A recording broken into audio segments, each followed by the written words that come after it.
नमस्ते। और आज की इस खास चर्चा में आपका स्वागत है। हमारे सामने भारतीय स्वतंत्रता संग्राम का एक कह सकते हैं कि पूरा ब्यौरा है, जो 1885 में कांग्रेस के बनने से भी पहले शुरू होता है और 1947 में आज़ादी मिलने तक जाता है। सच कहूं तो ये स्रोत किसी इतिहास की किताब के पन्नों जैसे हैं। हर पन्ने पर तारीखें, नाम, घटनाएं, एक के बाद एक। तो आज हमारा काम इन पन्नों को एक एक करके पलटना है और ये समझना है कि इन बिखरी हुई कड़ियों के पीछे की कहानी क्या है। बिल्कुल सही कहा। मतलब कैसे कुछ पढ़े लिखे लोगों की छोटी छोटी सभाओं से शुरू हुआ सफर एक पूरे देश के जन आंदोलन में बदल गया। हाँ, और हमारा लक्ष्य सिर्फ ये जानना नहीं है कि क्या हुआ, बल्कि ये समझना है कि क्यों हुआ। एक घटना ने दूसरी को कैसे जन्म दिया, रणनीतियां कैसे बदली और कैसे एकता और बंटवारे की दो धाराएं साथ साथ चलती रहीं, जो आखिरकार आजादी और विभाजन पर खत्म हुए। तो चलिए कहानी के पहले पन्ने से शुरू करते हैं। जरूर। जब हम आज़ादी की लड़ाई की बात करते हैं ना, तो दिमाग में सबसे पहले 1885 में बनी कांग्रेस का ही नाम आता है। लेकिन इन स्रोतों में जो मुझे सबसे दिलचस्प लगा वो ये है कि कहानी असल में उससे भी पहले शुरू हो चुकी थी। हाँ, काफी पहले। 1866 में दादा भाई नौरोजी की ईस्ट इंडिया एसोसिएशन से लेकर 1885 तक कई संगठन बन चुके थे। बिल्कुल। और ये संगठन एक तरह से राजनीतिक चेतना की पहली चिंगारियां थीं। ये वो लोग थे जो ब्रिटिश सरकार को चिट्ठियां लिखकर, याचिकाएं देकर सुधारों की मांग कर रहे थे। इसी माहौल में 1885 में एक रिटायर्ड ब्रिटिश अफसर A.O. ह्यूम, उनकी मदद से भारतीय राष्ट्रीय कांग्रेस बनी। अच्छा। और पहले 20 साल तो कांग्रेस का तरीका यही रहा, जिसे नरमपंथी राजनीति या प्रेयर और पिटिशन की राजनीति कहते हैं। नेता थे गोपाल कृष्ण गोखले, दादा भाई नौरोजी। मतलब ये लोग व्यवस्था के भीतर रहकर ही बदलाव चाहते थे। हाँ, बिल्कुल। लेकिन फिर आता है 1905 और बंगाल का विभाजन। अंग्रेजों ने कहा कि ये प्रशासनिक सुविधा के लिए है, पर असल मकसद तो हिंदू मुस्लिम एकता को तोड़ना था। इस एक फैसले ने जैसे पूरे देश में आग लगा दी। हाँ, ये एक बहुत बड़ा टर्निंग पॉइंट था। लोगों को समझ आया कि सिर्फ याचिकाओं से काम नहीं चलने वाला। इसी के विरोध में स्वदेशी आंदोलन शुरू हुआ। विदेशी सामान की होली जलाई गई, लोगों ने एक दूसरे को राखी बांधकर एकता दिखाई। और यहीं से नरमपंथी राजनीति पर से लोगों का भरोसा उठने लगा। सही कहा। और इसी आंदोलन की आग से नेताओं की एक नई पीढ़ी निकली। लाला लाजपत राय, बाल गंगाधर तिलक और बिपिन चंद्र पाल। लाल बाल पाल। हाँ, लाल बाल पाल। और इनका कहना साफ था, हमें सुधार नहीं, स्वराज्य चाहिए। तो एक तरफ ये स्वदेशी आंदोलन चल रहा था, लेकिन एक और धारा भी थी जो इन सब से अलग सोच रही थी। ये थे क्रांतिकारी। हाँ, जिनका मानना था कि आजादी मांगने से नहीं मिलेगी, छीने से मिलेगी। 1897 में चापेकर बंधुओं ने प्लेग कमिश्नर रैंड की हत्या की और यहीं से इस रास्ते की एक तरह से शुरुआत हुई। और यह आग सिर्फ भारत तक सीमित नहीं थी, ये दुनिया भर में फैले भारतीयों तक पहुंच चुकी थी। सोचिए, 1907 में मैडम भीकाजी कामा जर्मनी में तिरंगा फहरा रहे हैं। 1913 में लाला हरदयाल अमेरिका में गदर पार्टी बना रहे हैं, जिसका नाम ही विद्रोह का ऐलान करता है। और भारत के अंदर अनुशीलन समिति और अभिनव भारत जैसे गुप्त संगठन बन रहे थे। और इन सबका मकसद एक ही था, हथियारों के जोर पर आजादी। हाँ, ये गांधी के रास्ते से बिल्कुल अलग एक समानांतर धारा थी। और यहाँ एक दिलचस्प बात दिखती है। जब कांग्रेस गरम दल और नरम दल में बट रही थी, क्रांतिकारी अपना रास्ता बना रहे थे, तो अंग्रेजों को डिवाइड एंड रूल का एक और मौका मिला। इसी माहौल में 1906 में मुस्लिम लीग बनी।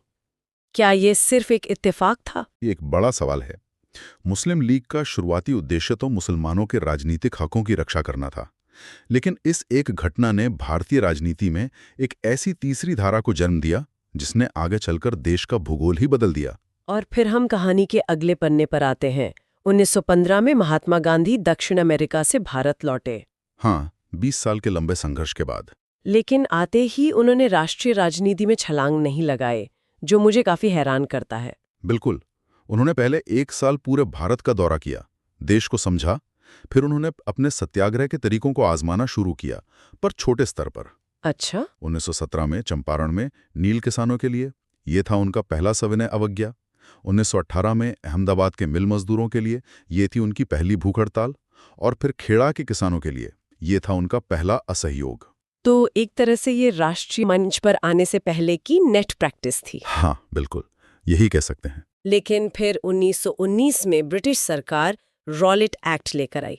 मतलब सरकार किसी को भी सिर्फ शक के आधार पर बिना मुकदमा चलाए जेल में डाल सकती थी, जिसे काला कानून कहा गया। हाँ, और इसके खिलाफ गांधी जी ने देशव्यापी हड़ताल का आह्वान किया। और इसी विरोध की आग में घी का काम किया 13 अप्रैल 1919 के जलियांवाला बाग हत्याकांड ने। अमृतसर में हजारों निहत्थे लोग शांति से सभा कर रहे थे और जनरल डायर ने उन पर गोलियां चलवा दी। इस एक घटना ने तो पूरे देश को हिलाकर रख दिया होगा। बिल्कुल। रविंद्रनाथ टैगोर ने गुस्से में अपनी नाइटहुड की उपाधि लौटा दी।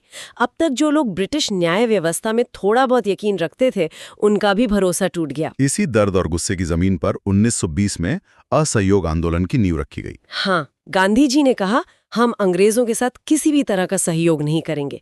स्कूल, कॉलेज, अदालतें, विदेशी कपड़े, हर चीज का बहिष्कार। ये भारत का पहला सही मायनों में राष्ट्रव्यापी जन आंदोलन था। पर फिर 1922 में चौरी चौरा की घटना हुई। गुस्साई भीड़ ने एक पुलिस थाने में आग लगा दी, जिसमें 22 पुलिसकर्मी मारे गए। और गांधी जी ने इतना बड़ा, अपने चरम पर पहुंचा हुआ आंदोलन एक झटके में वापस ले लिया। ये फैसला आज भी बहुतों को हैरान करता है। उस समय तो भूचाल आ गया होगा। बिल्कुल। जवाहरलाल नेहरू, सुभाष चंद्र बोस जैसे युवा नेता जेल में थे और उन्हें लगा कि गांधी जी ने एक बड़ी रणनीतिक गलती कर दी है।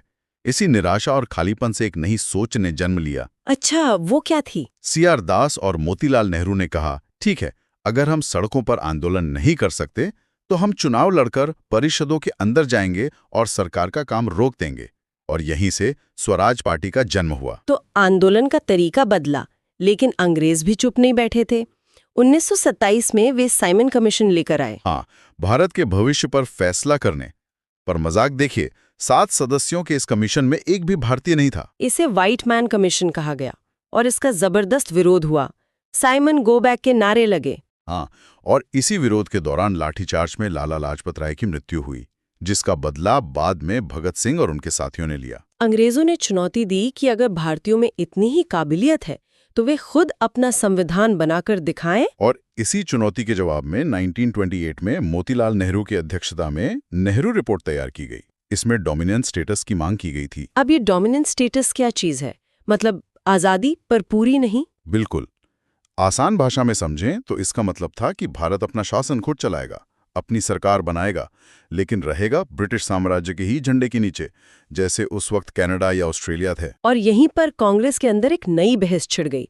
जवाहरलाल नेहरू और सुभाष चंद्र बोस जैसे युवा नेताओं ने कहा, नहीं, हमें ये आधी अधूरी आजादी नहीं चाहिए। हाँ, उन्होंने कहा कि हमारा लक्ष्य अब पूर्ण स्वराज है, कंप्लीट इंडिपेंडेंस। बिल्कुल। ये एक पीढ़ी का टकराव था और आखिरकार युवाओं की जीत हुई। 1929 के लाहौर अधिवेशन में जवाहरलाल नेहरू की अध्यक्षता में पूर्ण स्वराज का प्रस्ताव पास हुआ। और 31 दिसंबर 1929 की आधी रात को रावी नदी के किनारे तिरंगा फहराया गया और तय हुआ कि 26 जनवरी 1930 को पूरा देश पहला स्वतंत्रता दिवस मनाएगा। तो अब लक्ष्य बड़ा था, पूर्ण स्वराज का।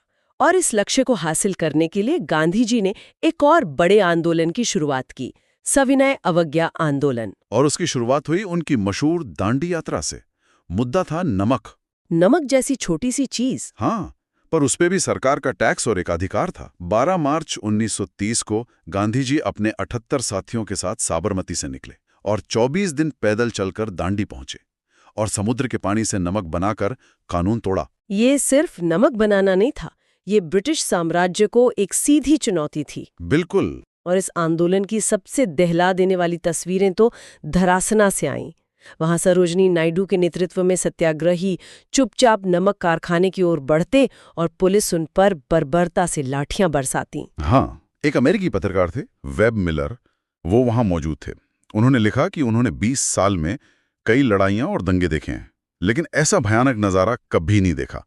इस एक रिपोर्ट ने दुनिया भर में ब्रिटिश राज की छवि को जो नुकसान पहुंचाया, वो किसी बम से भी ज्यादा था। तो इस दबाव के चलते सरकार को बातचीत की मेज पर आना पड़ा। हाँ, गांधी इरविन समझौता हुआ। फिर लंदन में गोलमेज सम्मेलन हुए, लेकिन वहां दलितों के लिए अलग निर्वाचन क्षेत्रों के सवाल पर गांधी जी और डॉक्टर अंबेडकर के बीच मतभेद गहरे हो गए। अच्छा। जब ब्रिटिश प्रधानमंत्री ने कम्युनल अवार्ड की घोषणा की तो गांधी जी ने इसके विरोध में आमरण अनशन शुरू कर दिया। आखिरकार गांधी जी और डॉक्टर अंबेडकर के बीच पुनः पैक्ट हुआ। हाँ, इसमें दलितों के लिए अलग निर्वाचन क्षेत्र की बात तो नहीं मानी गई, लेकिन प्रांतीय विधानसभाओं में उनके लिए आरक्षित सीटों की संख्या लगभग दोगुनी 71 से बढ़ाकर 147 कर दी गई। और फिर कहानी का पन्ना पलटता है और हम पहुंचते हैं दूसरे विश्व युद्ध के दौर में, 1939 में। हाँ, 1939 में अंग्रेजों ने भारत को बिना पूछे युद्ध में झोंक दिया। इसके विरोध में कांग्रेस की सभी प्रांतीय सरकारों ने इस्तीफा दे दिया। और इसी मौके का फायदा उठाकर मुस्लिम लीग ने अपनी पाकिस्तान की मांग को और मजबूत किया। 1940 में लाहौर में उन्होंने बाकायदा पाकिस्तान प्रस्ताव पास कर दिया। युद्ध में फंसी ब्रिटिश सरकार को भारतीयों के सहयोग की जरूरत थी, तो उन्होंने 1942 में क्रिप्स मिशन भेजा। पर उसकी बातें किसी को पसंद नहीं आई। गांधी जी ने तो इसे पोस्ट डेटेड चेक कह दिया। मतलब एक ऐसे बैंक का चेक जो डूबने वाला है। बिल्कुल। की नाकामी के बाद कांग्रेस ने तय कर लिया कि अब आर पार की लड़ाई का वक्त है। 8 अगस्त 1942 को बंबई में भारत छोड़ो आंदोलन का प्रस्ताव पास हुआ। और गांधी जी ने नारा दिया, करो या मरो। पर अंग्रेजों ने तुरंत कार्रवाई की। अगली ही सुबह गांधी जी समेत सारे बड़े नेताओं को गिरफ्तार कर लिया। उन्हें लगा कि ये आंदोलन शुरू होने से पहले ही खत्म हो जाएगा, लेकिन हुआ इसका ठीक उल्टा। नेताओं के बिना ये आंदोलन जनता का आंदोलन बन गया, एक स्वतःस्फूर्त आंदोलन। हाँ, जयप्रकाश नारायण और अरुणा आसफ अली जैसे नेताओं ने भूमिगत रहकर इसे दिशा दी। कई जगहों पर तो लोगों ने अंग्रेजी हुकूमत को उखाड़ फेंका और अपनी समानांतर सरकारें बना ली। और जब भारत के अंदर ये सब हो रहा था, तब भारत के बाहर सुभाष चंद्र बोस एक और मोर्चा संभाले हुए थे। हाँ, आजाद हिंद फौज। उन्होंने नारा दिया, तुम मुझे खून दो, मैं तुम्हें आजादी दूंगा। आईएनए ने मणिपुर तक पहुंचकर तिरंगा भी फहराया। और युद्ध के बाद जब आईएनए के सिपाहियों पर दिल्ली के लाल किले में मुकदमा चला, तो पूरा देश उनके समर्थन में खड़ा हो गया था। लेकिन शायद ब्रिटिश राज के ताबूत में आखिरी कील ठोकी 1946 के नौसेना विद्रोह ने। RAN mutiny. हाँ, बंबई में भारतीय नौसैनिकों ने अंग्रेजों के खिलाफ बगावत कर दी। ये सिर्फ एक हड़ताल नहीं थी, ये एक बहुत बड़ा संदेश था। हाँ, अंग्रेजों को अब तक भरोसा था कि कुछ भी हो जाए सेना उनके साथ है। इस विद्रोह ने उस भरोसे को चकनाचूर कर दिया। जब आपके अपने सिपाही आपके खिलाफ बंदूक उठाने को तैयार हों, तो आप समझ जाते हैं कि खेल खत्म हो गया है। तो अब ये साफ हो गया था कि अंग्रेजों को भारत छोड़ना ही पड़ेगा। सवाल सिर्फ ये था कि कैसे, सत्ता का हस्तांतरण कैसे हो।